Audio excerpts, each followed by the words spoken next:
எல்லோருக்கும் வணக்கம். நான் உங்கள் டாக்டர் பிள்ளை. வைட்டமின் B12 இதை பற்றி தெரியாதவங்களே கிடையாதுங்க.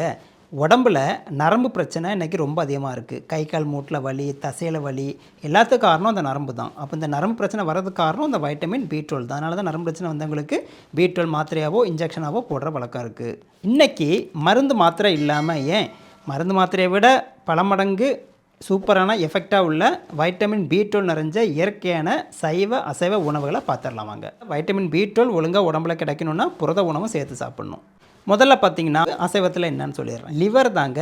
சிக்கன் ஆகட்டும், மட்டன் ஆகட்டும், பீஃப் ஆகட்டும், இதில் உள்ள லிவரில் தான் அப்படியே வைட்டமின் B12 வந்து கொட்டி கிடக்கு.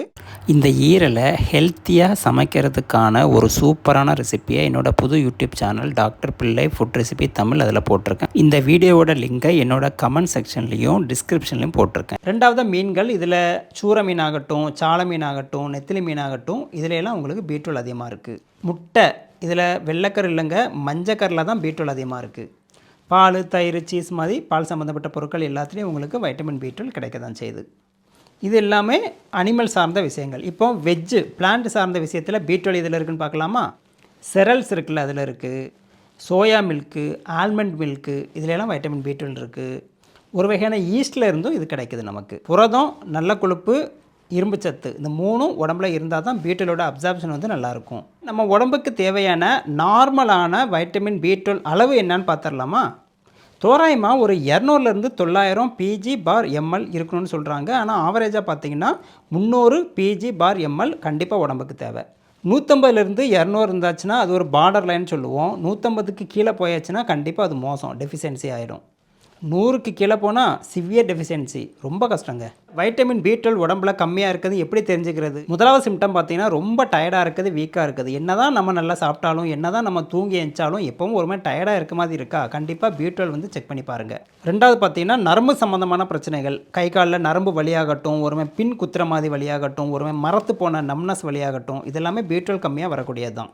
சில பேருக்கு நடந்துட்டு இருக்கும்போது திடீர்னு ஒரு விதமான தலை சுத்து மாதிரி வரும். இதுக்கும் B12 காரணமாக இருக்கலாம். மூணாவது மெமரி, அடிக்கடி மறந்து போடுறது, கான்சன்ட்ரேஷனே இல்லாமல் இருக்குது, ஒரு அடிக்கடி மூட் ஸ்விங் ஆகிறது, இதுக்கும் B12க்கும் சம்மந்தம் இருக்குது. நாலாவது பார்த்தீங்கன்னா அனிமியாக்காரங்களுக்கு இருக்கிற மாதிரி ஒரு பேல் ஸ்கின்னாக இருக்கட்டும், ப்ரீத்திங் பிரச்சனையாகட்டும், இதுவும் வைட்டமின் B12 இந்த சிம்டம் இருக்குது. அஞ்சாவதா, சின்ன வயசில் கேள்விப்பட்டிருப்போம் இல்லையா, அந்த வாயில் நாக்கிலையெல்லாம் ஒரு மாதிரி மவுத் அல்சர்னு சொல்லுவோம் இல்லையா, அப்போமே நம்ம B காம்ப்ளெக்ஸ் கம்மி நம்ம அப்போமே தெரிஞ்சிருக்கோம். நமக்கு அது B12 தான் காரணம்.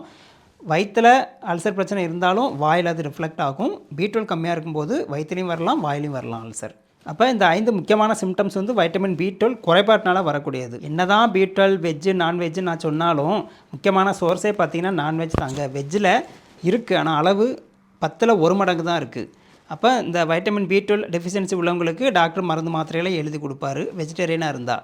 நான்வெஜ் சாப்பிடக்கூடிய ஆளாக இருந்தால் நீங்கள் மருந்து மாத்திரைகள்லாம் போக தேவையில்லை. நல்ல லிவர், சிக்கன் ஆகட்டும், மட்டன் ஆகட்டும், பீஃப் ஆகட்டும், இதோட லிவரை வாங்கி நல்லா சாப்பிட்டு கூடவே இந்த வெஜ்ஜு நான்வெஜ் எல்லாத்தையும் கலந்து அடிச்சிங்கன்னா அப்படியே B12 வந்துடும். அதுலேயும் சரியாகாத பட்சத்தில் தான் நம்ம மாத்திரைக்கு போகணும். ஆனால் அந்த வெஜிடேரியன் உள்ளவங்க உடனே மாத்திரை போடணும் அவசியம் இல்லை. கொஞ்சம் கொஞ்சம் ட்ரை பண்ணி பாருங்கள். அதில் இம்ப்ரூவ்மெண்ட் இல்லைன்னா போங்க. லாங் டேர்மாக சில பேர் இந்த ஸ்டொமக்குக்கு ஆன்டாசிட் மாத்திரை எடுப்பாங்க, மெட்ஃபார்மின் எடுப்பாங்க. இவங்களுக்கெல்லாம் B12 பிரச்சனை வர சான்ஸ் இருக்குது. கேஸ்ட்ரைட்டிஸ் அதிகமாக உள்ளவங்க, வயசானவங்க எல்லாருக்குமே B12 கம்மியாக இருக்கும். அப்போ இவங்களுக்கெல்லாம் உணவின் மூலமாக சரி பண்ண முடியலன்னா வேறு வழி இல்லாமல் B12 நியூட்ரிஷன் அந்த மாத்திரை தான் சாப்பிட்ணும். மற்றவங்க எல்லாருமே 99% உள்ளவங்க எல்லாருமே பார்த்திங்கன்னா உணவின் மூலமாக B12 சரி பண்ணுவோம். ஏன்னா மாத்திரையை விட பலவிதமான சத்துக்கள் எக்ஸ்ட்ராவாக நம்மளுக்கு கிடைக்குது, B12 நிறைய கிடைக்குது. முக்கியமான விஷயம் நினச்சிங்கன்னா உங்களை சுற்றி உள்ள ஃப்ரெண்ட்ஸு, ஃபேமிலி மெம்பர் எல்லாருக்கும் ஷேர் பண்ணி விடுங்க. வழக்கம் போல லைக் பண்ணுங்கள், சப்ஸ்கிரைப் பண்ணுங்கள். மீண்டும் அடுத்த வீடியோவில் சந்திக்கலாம். நன்றி, வணக்கம்.